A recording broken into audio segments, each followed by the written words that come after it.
আগে বক্তব্য না দেওয়ার সিদ্ধান্ত নিয়েছিলাম।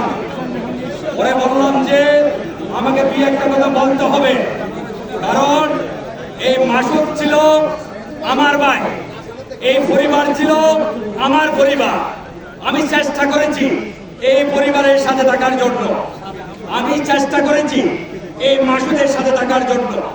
মাসুদ এমন কোনো দিন নেই, এমন কোনো সময় নেই যেই সময় আমার সাথে যোগাযোগ হয় নাই বা আমার কাছে যায় না। সুতরাং এই বেতাগীবাসী যে মাসুদকে হারিয়েছে, আজকে থেকে এই বেতাগীবাসী বুঝবে কাকে হারিয়েছে। এই বেতাগীবাসী বুঝবে আজকে কি হারিয়েছে।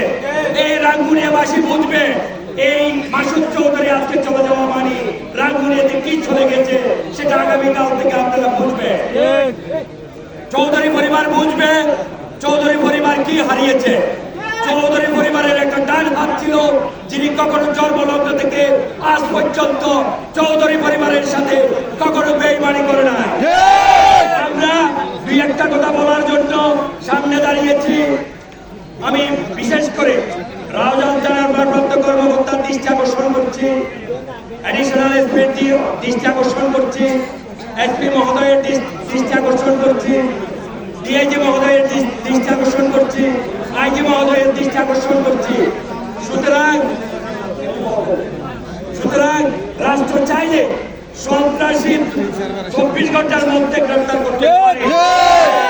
বিরোধী দলে থাকতাম তাহলে স্মারকলিপি বিক্ষোভ আমরা করতাম। আমরা ক্ষমতায় আছি, আমরা দাবি জানাচ্ছি 24 ঘন্টার মধ্যে যারা সন্ত্রাসী তাদেরকে গ্রেফতার করে সুষ্ঠু তদন্তের মাধ্যমে বিচার করা হোক। ইনশাআল্লাহ আপনারা সবাই দোয়া করবেন। আসসালামু আলাইকুম।